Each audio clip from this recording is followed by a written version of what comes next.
Okay, so this is, we think, a 53 Mercury Flathead.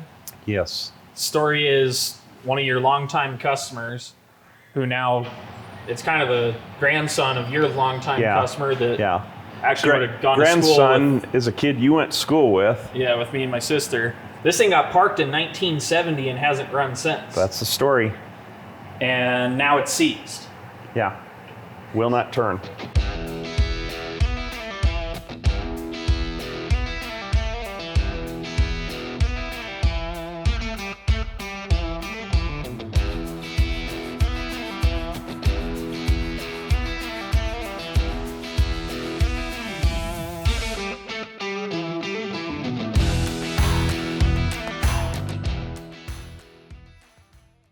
We're going to start taking some of the accessories off this. I don't know, you want to see if you can break it loose? Yeah, I was going to put the wrench on here. And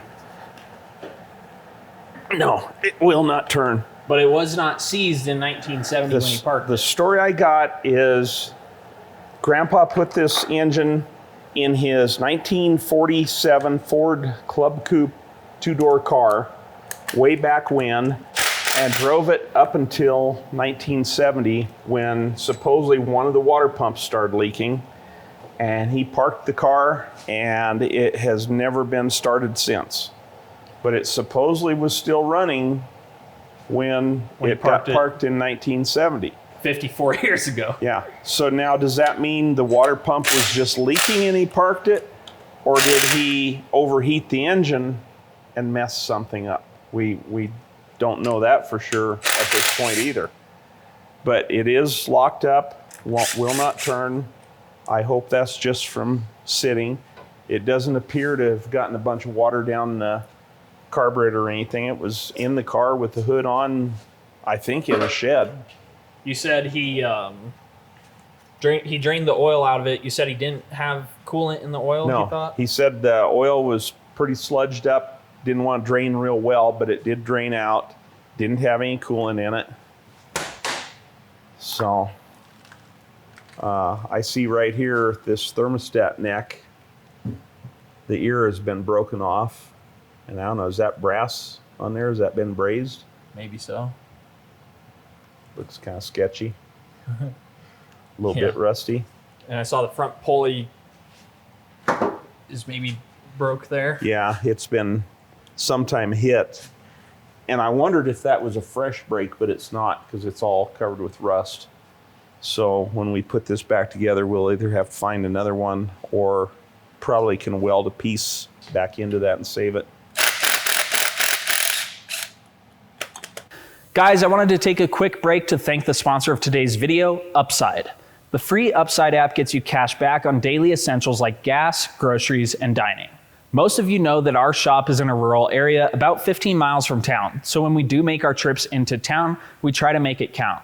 For us, it's a no-brainer to earn some cash back with the free Upside app. You can earn 3 times more cash back with Upside than any other product, and yes, it's real cash back that you can transfer straight to your bank account. No more confusing rewards, points, or credits like other loyalty programs and credit card reward programs. Once you have the app, claim an offer for whatever you're buying. In this case, we claimed an offer for cash back on gas at a Circle K.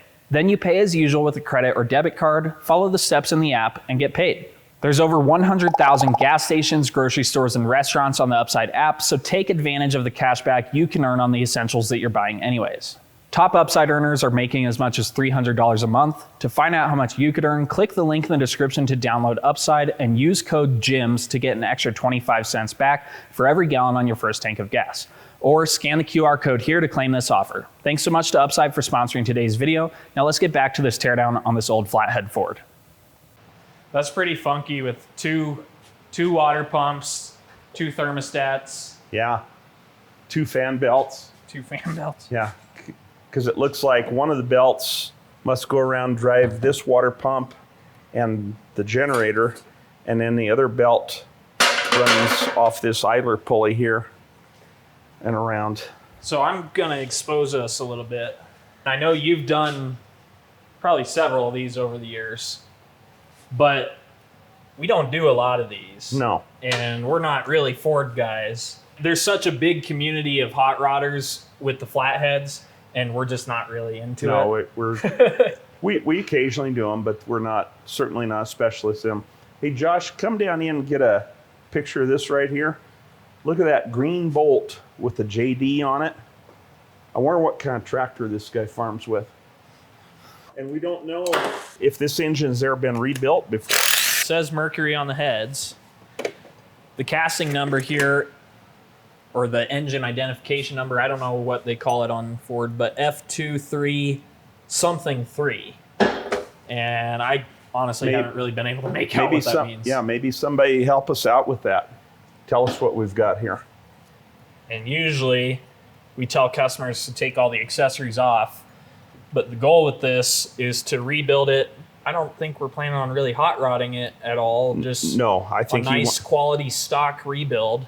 When it's all said and done, maybe we'll try to run it on the stand. Yeah, here's something else. Somebody tell us what that is. The coil wire that went to the coil here is a red wire, and it has some sort of yeah, I don't know if that's a junction or ignition suppression wire or what that's all about. You know, real different from today's ignition wires. The ends of these are all open. There's no boot or anything on them. I'm like, I need the big impact, and it's loose. Those wires are kind of old and stiff. We might want to put some new ones on. Generator off. Wonder where we can send that to get it rebuilt. Drop it in the comments. What? Was that a road draft kind of thing too? Yeah, road draft tube on it goes way down and back. What's our game plan here as far as trying to get it broken loose? I mean, get all the accessories off and then... I think get the accessories off and see what we got when we get inside. There's nothing to connect the two water jackets, or are they completely separate? Is that why there's two pumps? They're completely separate, yes. Because most blocks, the water jacket from the left bank to the right bank connects one way or another.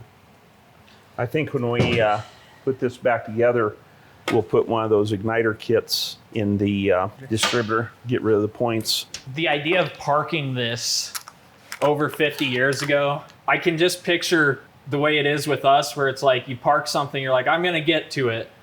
Yeah. And 50 years goes by. And you still haven't gotten to it. Yeah. Well, let's see what spark plugs look like when I take them out. They're not all oily. They're not rusty. Yeah, that one's a little rusty. They don't look all that bad. That was probably one of the things on his list when he parked it. So in about 1980, he put brand new spark plugs in. Maybe that's what it was. Get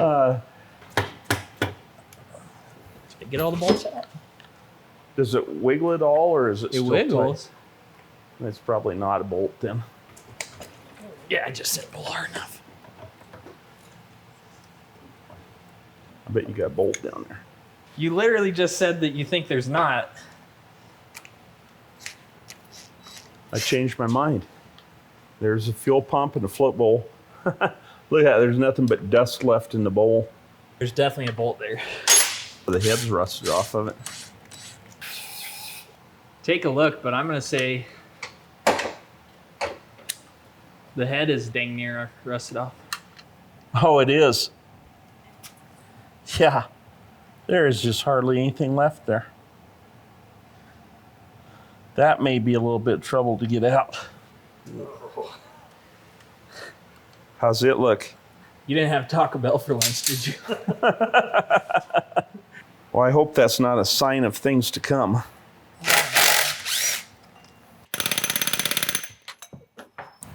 I'm getting PTSD. Hold the light where I want it. Are we on film? Yeah, we're good. When I hammered that actually loosened it up, and it's turning. How loose is it? It's loose. What about a magnet? It's not that loose. You're not holding the light right. See.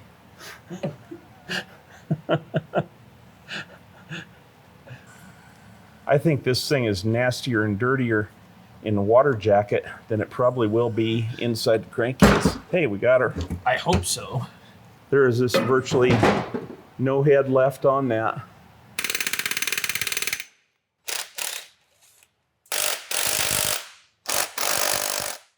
There's just virtually nothing left of that.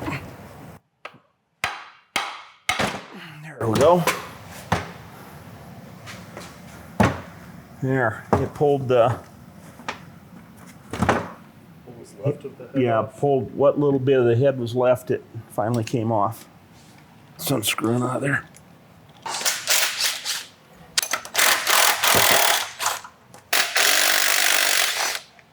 You can see that little spring back in there? Yeah. That little spring there is a bimetal spring.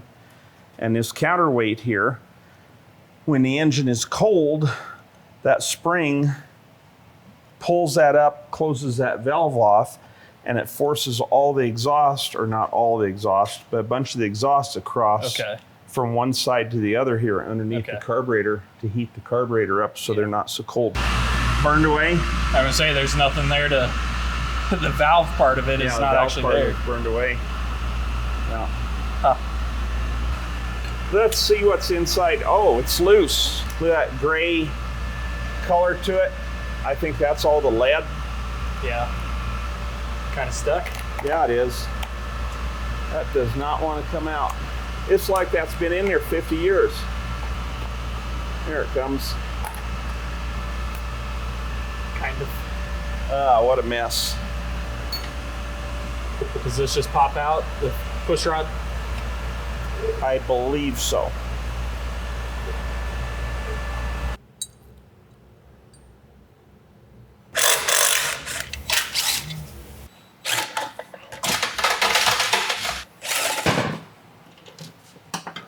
Clutch look.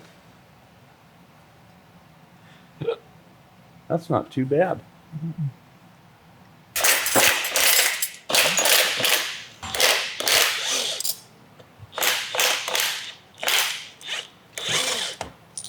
So what's the idea of the hole in the head on these bolts?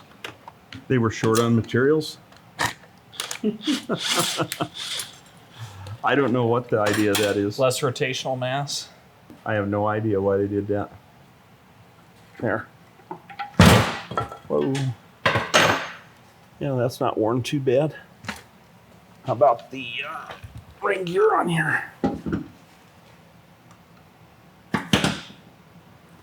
It has some wear, but I think it'll go again.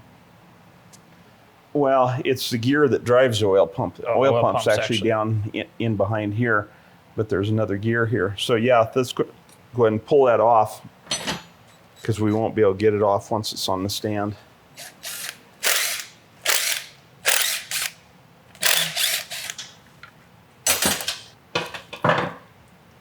Huh. Is that about 5/16? Because we'll have to use a puller, pull that out.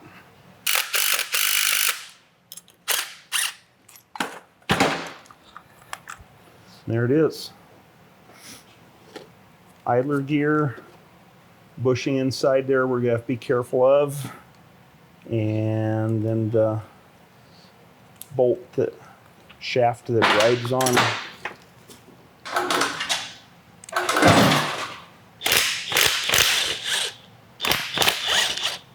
Is that your chain or his chain? That's his chain. So let's save that to give back to him. So if we don't give this back to you, I guess call us. Because I could see that just getting forgotten. Yeah. I asked him if he needed it back, and he said yes, but not that day. Maybe come get it before we're done with the engine even.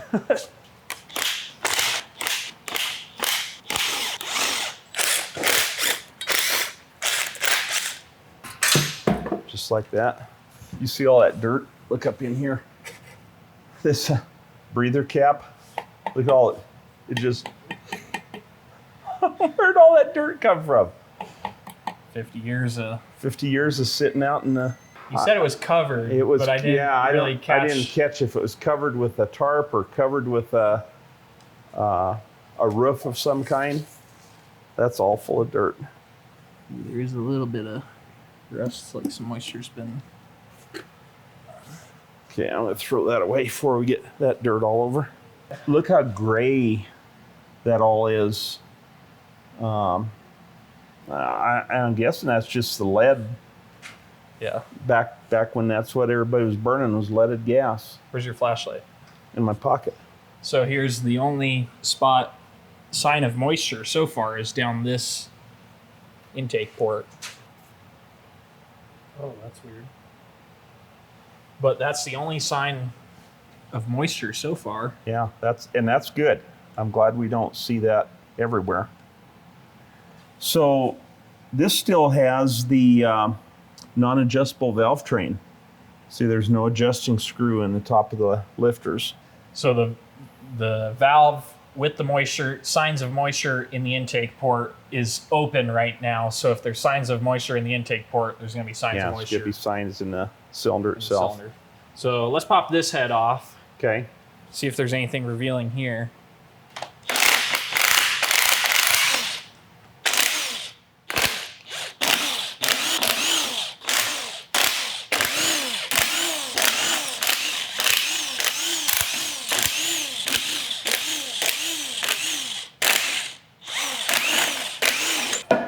It's loose. Just lift it up.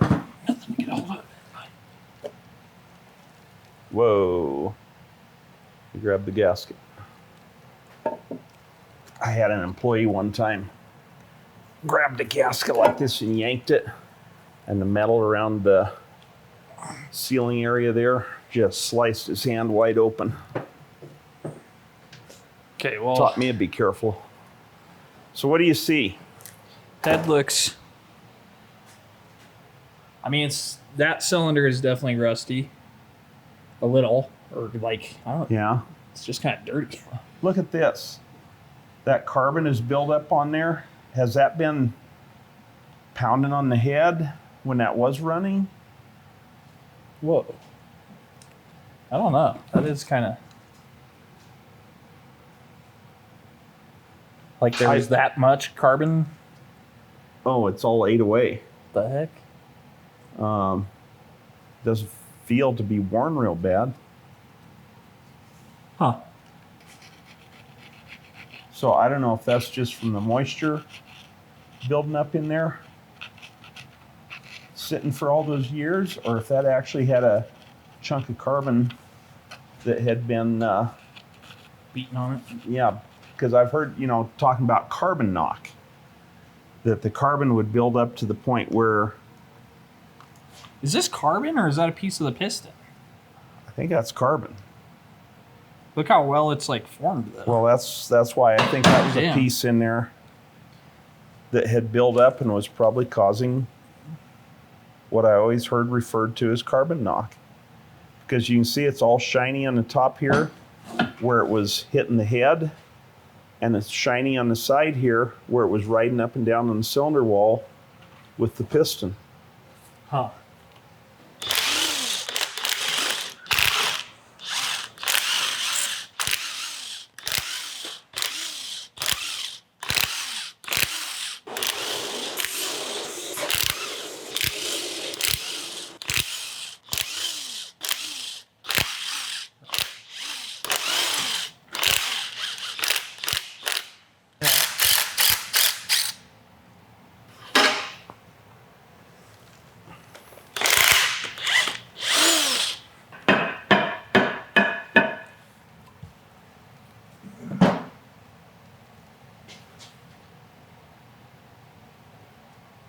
Huh.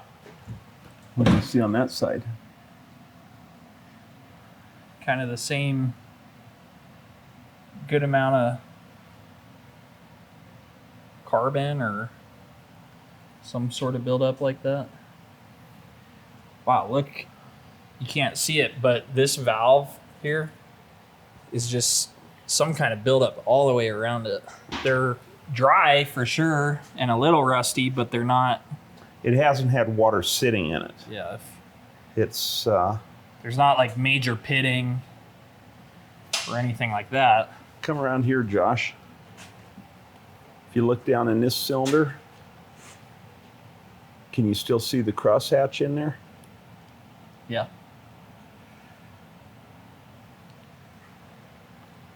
So it isn't,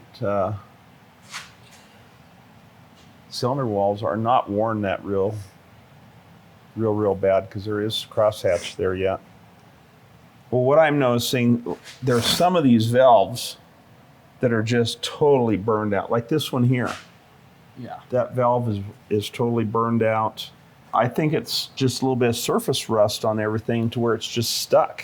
Just stuck in there. Yeah, unless there's something in the bottom end that's wrong. What do you say we put the Magnaflux on here though, before we go any farther? Because these are known to crack between the valves and the cylinder. I shouldn't have said that. Oh. Don't be. And it's hard to see when it's all dirty. And Yeah, when it's all dirty and crusty like this, we're not going to get 100% test on it. Oh no. cracked. Yep. Look at that right there. And that's that cylinder that looks the funniest color. Let me move on to another one here. Oh, now what we gotta do? Ah, it's hard to hold.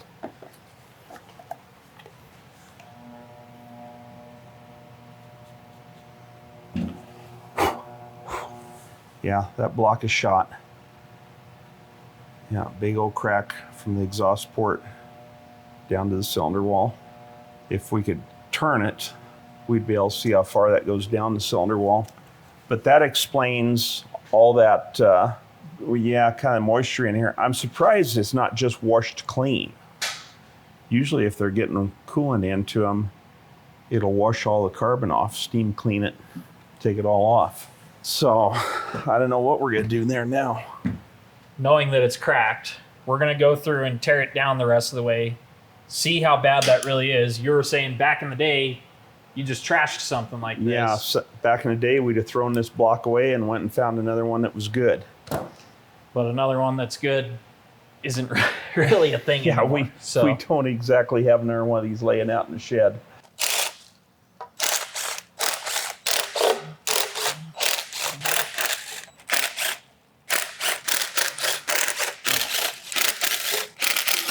Come catch the oil pan. Which one's the last one? This is the last one. That's why I said come catch it. Let me get where I can get it. Okay. Ready? Yep.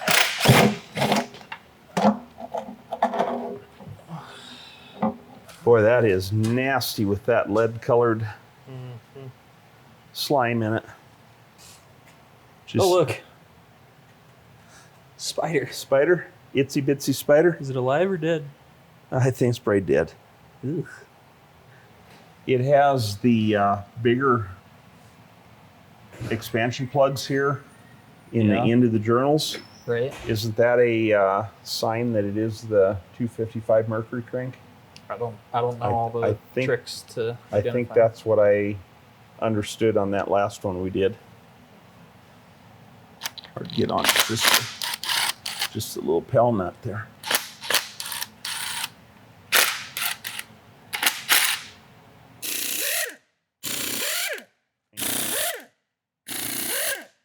Do we have any idea how many miles are on this or anything? I have not heard anything about that. Yeah, all I know about it is the car is, I think, in 1947, and Grandpa put this engine in it at some point in time. 366,010. So this bearing was manufactured in March of 1966 and is 10 under. So it has been rebuilt. Yep.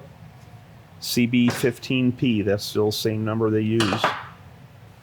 This is not heavy enough, but let's see if it'll do us any good.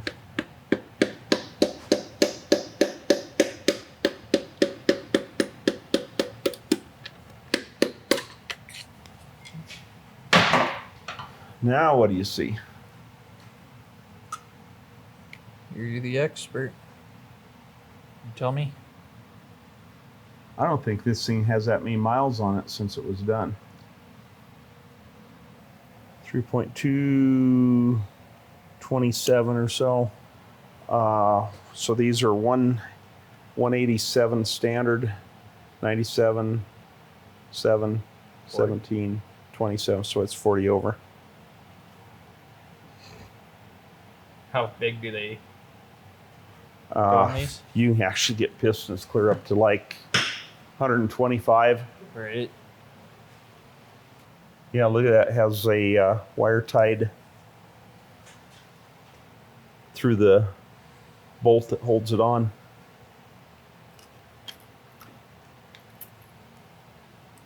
Okay, see if you can pull the pump up out of there.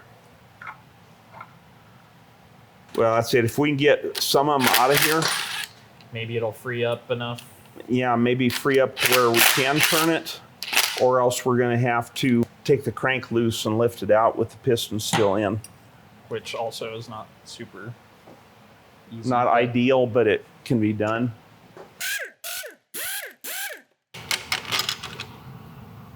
All the bearings look good, though. Mm-hmm. Yeah, they're all just as pretty as can be. Not all scratched up.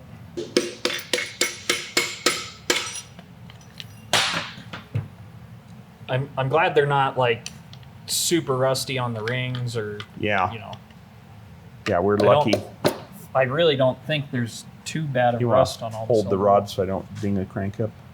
There we go. Split skirts, steel struts in them. Yeah. All the pin bushings are free. Are they They don't feel, no excessive play in them or anything? not that I've found yet. Look how pretty that crank is, though.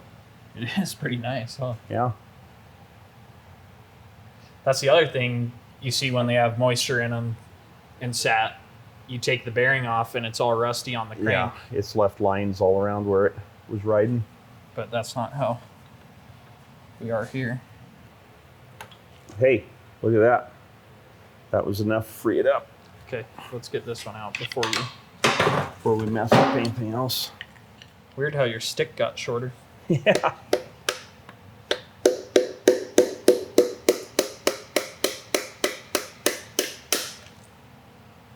It just got a lot shorter.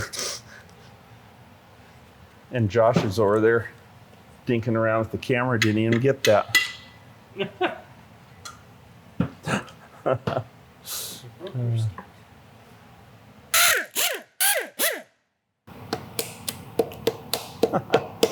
We got wood going all over the place here.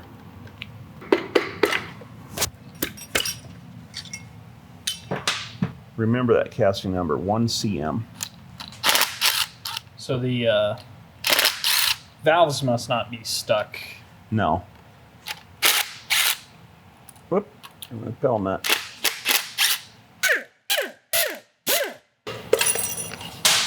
How's the wear pattern on the skirts? Or do they look like the rods are straight? I think so. That looks pretty Yeah. even. This is our piston on the cracked cylinder. We've saved the best for last. There we go.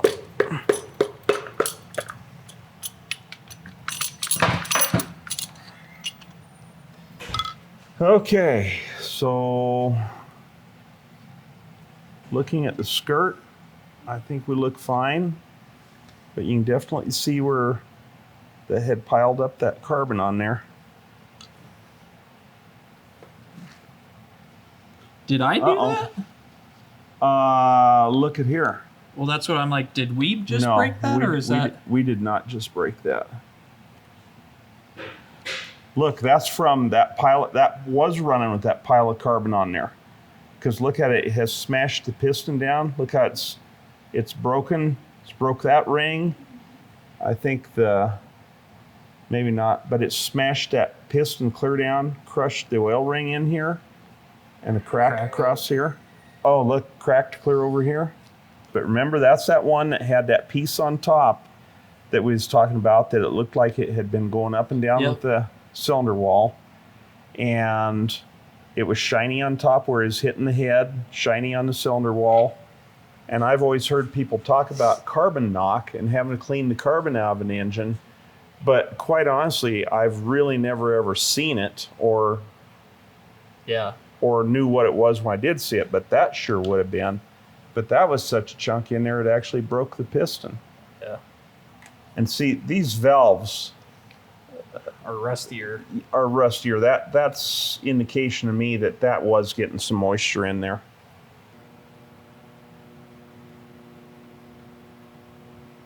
What do you make of that?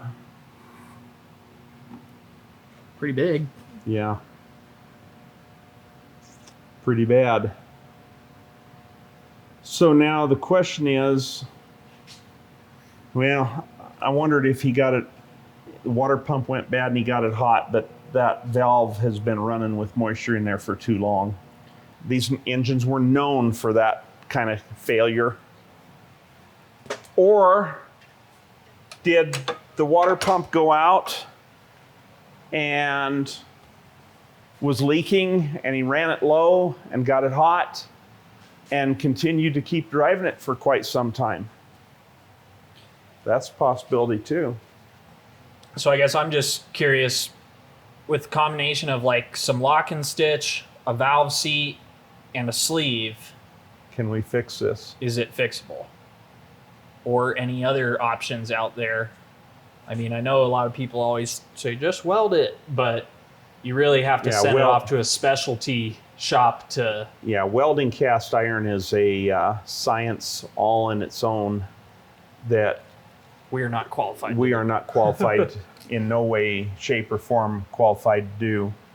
And when you do a weld like that, people don't realize that it, my understanding is it pulls all the carbon out of the cast iron when you weld, and it makes a really, really hard spot, and you can't machine it. Yeah. Maybe that's the only crack, and maybe it's worth fixing, or maybe there's 15 other cracks that we just haven't found yet. That's not what I was pointing out. That's one of my dad's old tools. Yeah. The way you're supposed to do this, you would pull it down, pull that little clip out, and then pull the spring and valve assembly and the lifter all out All at in one once. piece. We're going to have to unassemble take the keepers out. I think we can do it the right way on the intakes. On the intakes, we can do it the right way? I think we can get down in through the port here. Okay. And push them down. What do you want to try? So on the intake, you can pull it down far enough to pull that little horseshoe clip out. And now release it. And out And that comes whole the assembly. assembly comes out. It's actually pretty slick if you have the right tools. Yeah, but we just don't have the right tools. Now, does that have... Look, they didn't put a O-ring? O-ring around there. That's supposed to have an O-ring around there to seal so it doesn't pull.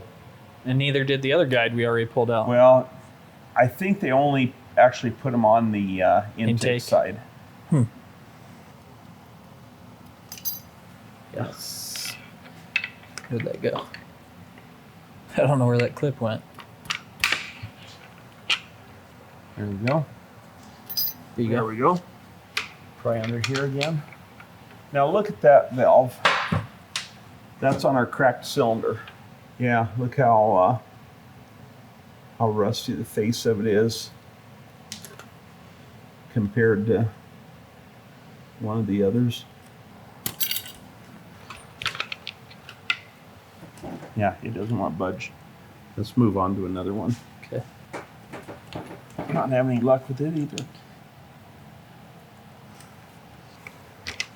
There you go. How's that one look? A little bit of carbon, but not rusty.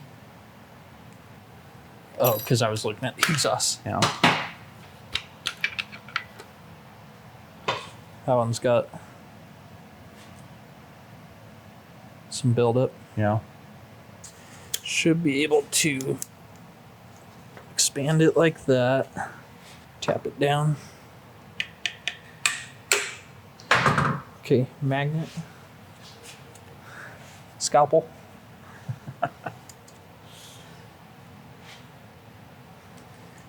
You make a good nurse. Do I? Don't tell Sammy I said that. Okay, so valve comes out. That one's pretty dry. I guess it's an exhaust. Okay. Clip out. Now, see if you can pop the guide up out of there. Chance. There it goes. Felt like something broke there. Okay, shove the spring up or pull it out of there or wherever, whichever way it'll go. Okay. Now, one of the other things that I noticed, these being original valves, they have this big step on here that when you are assembling this unit, oops, when you're putting the valve guide on here, and I left a little burr on that with my tool, and trying to put your spring and everything on, that keeps the guide from going all the way up under the head of the valve. And most of your replacement valves, we've got some over there I could show you if you wanted to, but the stem is ground the same diameter all the way up, and the guide slides on up, and then it leaves things kind of sloppy. They're a little bit harder to put together than the actual original part. Great.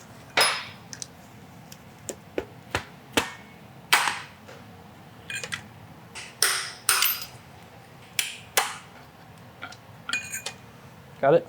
Yep. Keeper. Keeper. Valve. You know, whoever did the valves on this last time did a pretty nice job. Yeah, they look like they're... Yeah, they can be proud of whatever they did on those. Okay. Okay, let's see if you can pop them out of there. It's just hard to get on the guide itself through the spring. Be careful of the cord there. I'm not worried about that. I just worried about you ruining my light. Push that one up a little bit more if you can. There, thank you. Okay. There we go. Keeper. Keeper. Valve.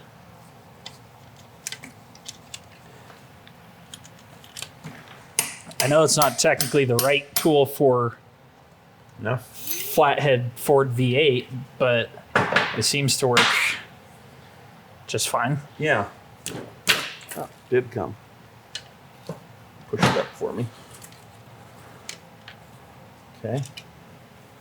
This one is actually coming apart pretty easy because it's not sludged up real bad like so many of them I seen. Yeah, this could have been a bucket of worms sitting for 54 years. Yeah, this could have been just layer full of mouse. And that's not the best hitting these valves like that with a hammer, but if we end up building this thing, we're going to put all new valves in anyway, so I'm not worried about doing any damage to them. This valve is completely burned out. This side here and this side here are actually, I don't know if you can see that on the camera or not, but that valve looks kind of oblong, kind of oval shape. Curvular. It's curvular with the Ford oval. Yeah. That's what that is a Ford oval right there. It should say Ford across this right there. But you can see there it is just completely burned away in that area and over here. So that's a separate problem from this. So this engine, at the very least, was only hitting on 7 cylinders and maybe only about 6. So what's the best way to get the guides up out of there? You know, we could probably... Oh, you're saying the guides or the lifters? The guides. Okay. So we could probably, since we're going to put new guides in it, we could probably tap some threads in them and pull them up out of there. Yeah. The guide is spinning I on see you. that. If I have some threads down in there, I can screw a stud into it, I believe. Something like that. And then I can put that over it, a couple of spacers over it. And if I put that on like that. Yep, it's gone. Wow, There it you're is. smart. Smart Alex. So I'm going to go in with the tap and the impact. I tap myself some threads in that valve guide, and then I can screw this stud down into it. Put the bar over the top. I don't remember this baffle plate. What do you do about that? Class B? You take it out, it pops out of there. This pops out? Uh-huh. How? What, the tube or the baffle? The baffle. The baffle pops right out. How? Pull on it. Oh, okay. It's kind of tight. So there's some threads. So why do people not like you using an impact to do that? They're afraid you'll break the tap. It's a valid concern. He just gets lucky all the time. No, it's using a little finesse with it and knowing when to stop. Decades of experience. Yeah. You just broke one in something the other day, though. A guide, a valve guide. I can't remember what it was on, but I don't even remember. I have better luck doing it this way than by hand side loading and it. side loading the thing and breaking it that way. Regardless of what you're doing, you have to use a little common sense and judgment with it. The other thing, whatever size you're tapping there, probably that hole is drilled larger.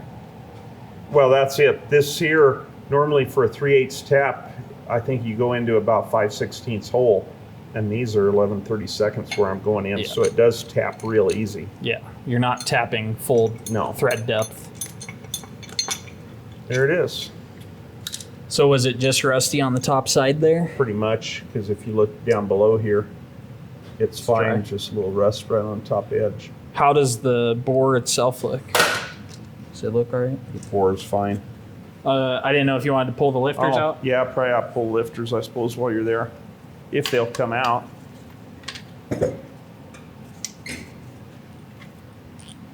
And I don't think we have to worry about keeping them in order, because even if we reused those, we would have them reground before we put them in. But I think we're probably going to change over to the adjustable lifters. I think they were ground virtually They do look flat. brand new, though. Yeah. The grinder marks from when they were ground the last time.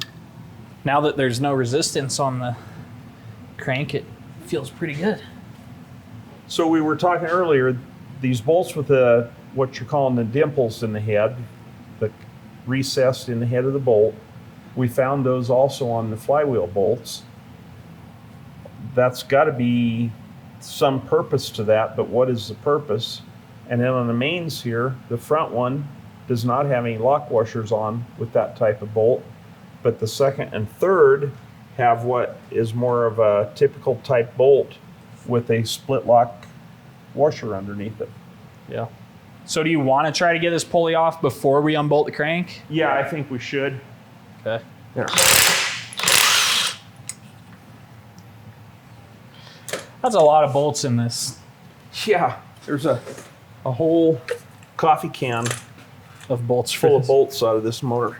Yeah, it's moving.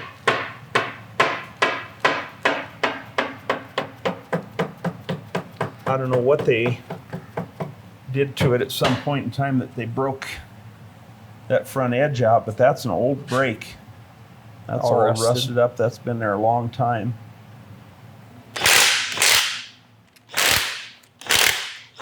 Well, that's not a half.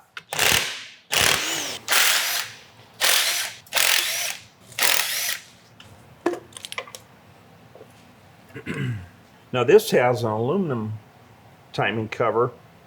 I think that last one we worked on, that was cast iron. And it looks like this is how you set the in-play in the camshaft. See, the distributor drives off this gear right here, and you can see where that's shiny on the front because it rubs up against this surface here in the timing cover. And you would set the in-play in the camshaft by adjusting that with different thicknesses of gaskets here under the timing cover. Clevite main bearings, 10 under. Okay. And again, looks pretty nice. Yeah. I wonder if you could get away just polishing it. We'll have to mic it and see. Now look at that finish on that crank real close there though. It's got lines. Yeah. Can you feel them? I can with my fingernail. Ooh. Yeah, they ground that Pretty coarse. pretty coarse and didn't do a lot of polishing on it. But it obviously didn't hurt it any. It's not like it wore the bearings out or anything. Cleveite Micro? What does micro mean? That was one of their buzzwords for their bearing.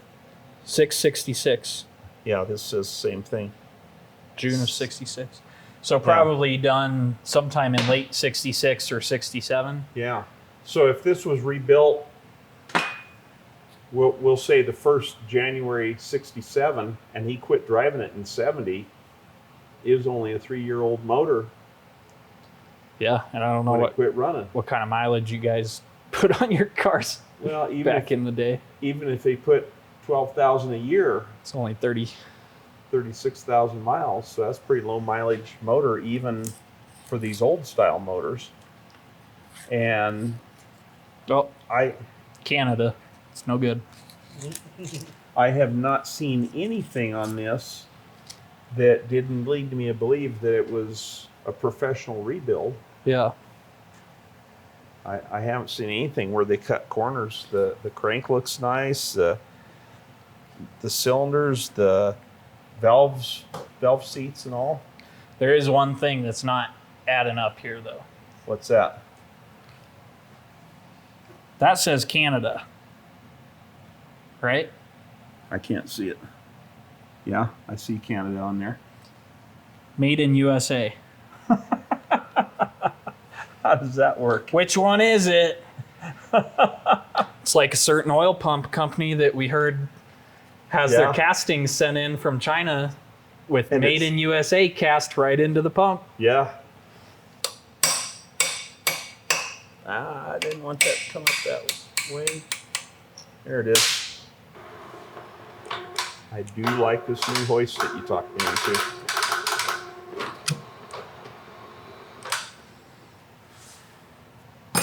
Pull that rear seal out. You kind of like that little pick, don't you? It's a good pick. So 4 bolts that hold the timing gear on the cam, and there is a lock there. We'll have to bend the tabs back before we can take the bolts out.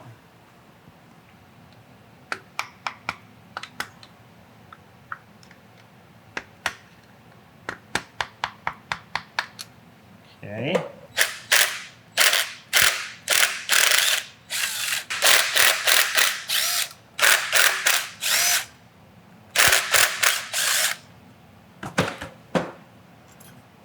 It should. Huh. Little plate to lock them in. Yeah. Well, let's just take it out. Okay.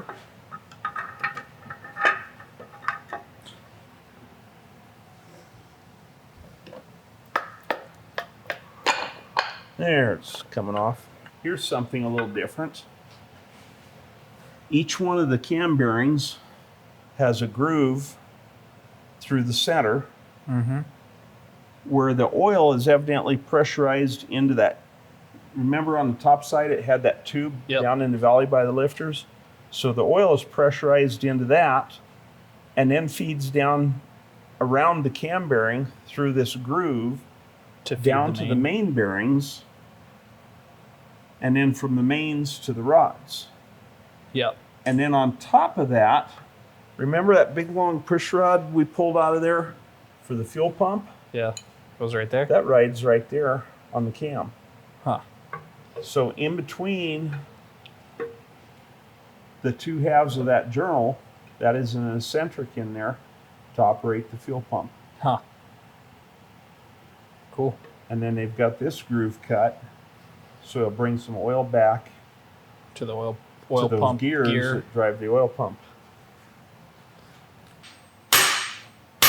What brand of cam bearings do you think it has? Don't know. Durabond bearings. Are they Durabond? Yep. Same brand we use. Those go out surprisingly tough. Well, they're a pretty beefy bearing, though. pretty beefy bearing. Yeah, big, wide, thick. Oh, the rear seal piece here needs to come out. Oh, I didn't even realize that. Yeah. It has a housing. Yeah. How do you get? Does it just press in? It's just pressed in. Well, it's really not even pressed. It's just kind of in there. And Do you just pry on it, or do you? let me see if I can make it spin just a little. Do you have to reuse that? Yes. So can you kind of get under it? And there you go. Now that you dinged it. I didn't ding it. I watched you.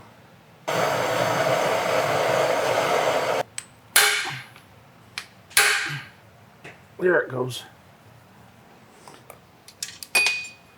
Surprised it was that loose. Well, that's what I was thinking. How come that was that loose and the other one you couldn't budge? Should I breathe this? I would. There it goes. Somebody put that in way too tight. Yeah. It did not need to be that tight. So I've been kind of watching here. I don't see any other defects in this as far as cracks or anything that even makes me suspicious. Mm-mm. But it's sure too bad about this one cylinder. Ouch. Yeah, because it goes up across here and then Around the seat. around that valve seat and comes back out 1/4 of an inch away where it goes down in the port. And how deep into the port does that go? Yeah, a long ways. Yeah. Yeah, I don't know about that.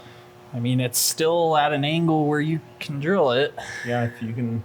You can Still still get get, to it, but it's not ideal. You're not going to be You're going to be a little angled. You're not going to be perfectly Yeah, which perpendicular to the surface. is but okay.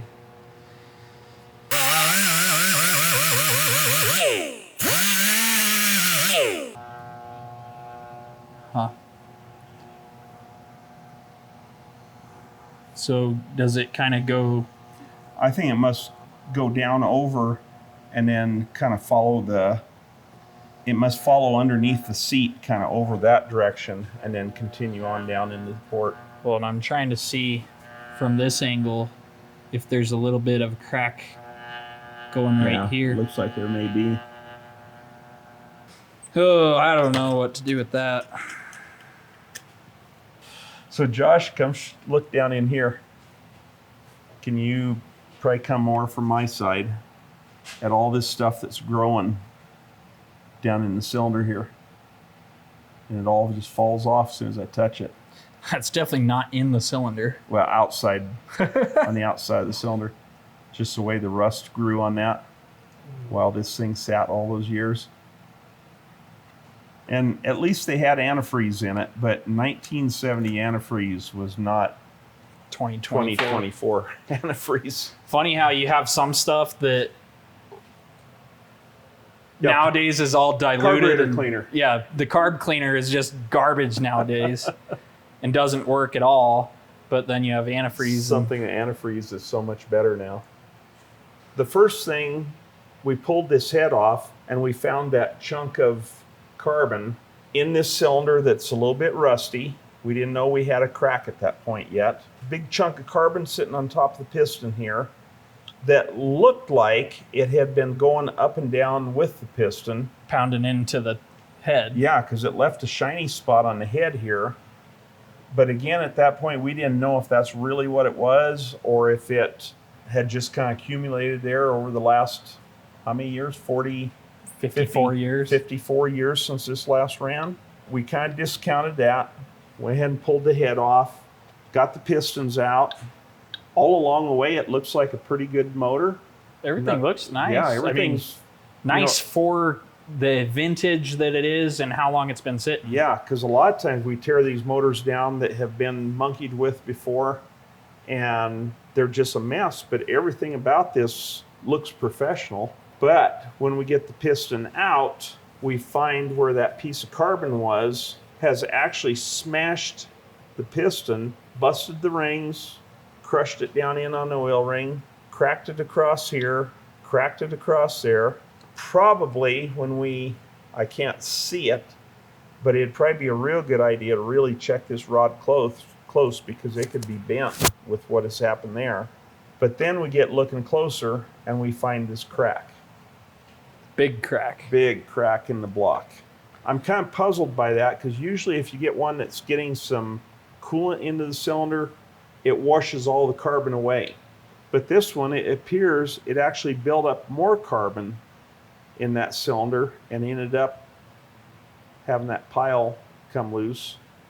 Or that could have even been something, you know, we had several of those intake valves that were carboned up bad on the backside. You know, a piece of that could have come through all at once and done this too. Yeah. So we don't know exactly what caused all of that. That crack makes your plumber look pretty modest. Yeah, it does. Yeah, it does. That is pretty massive to go all the way down over into the cylinder wall, what, at least an inch down in there, all across the combustion chamber, through the seat area, down into the exhaust port. That is really disheartening to have found out. And this rod is bent. Oh yeah, we was gonna The wear is... bring that up.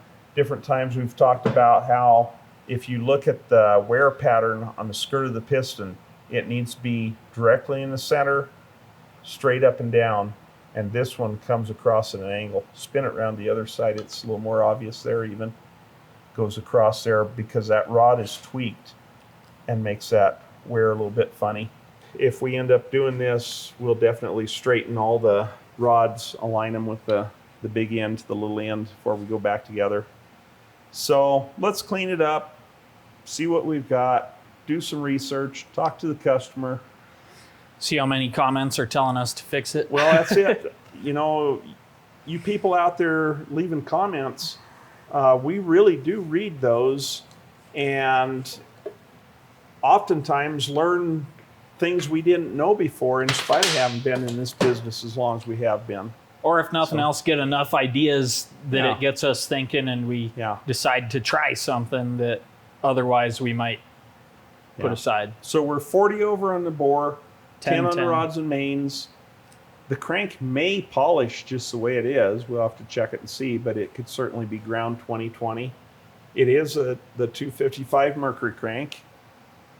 Cylinders only being 40 over, we could easily go to 60 to clean them up if we did put a sleeve in here to salvage that.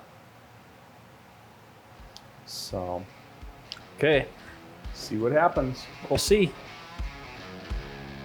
Wish us luck.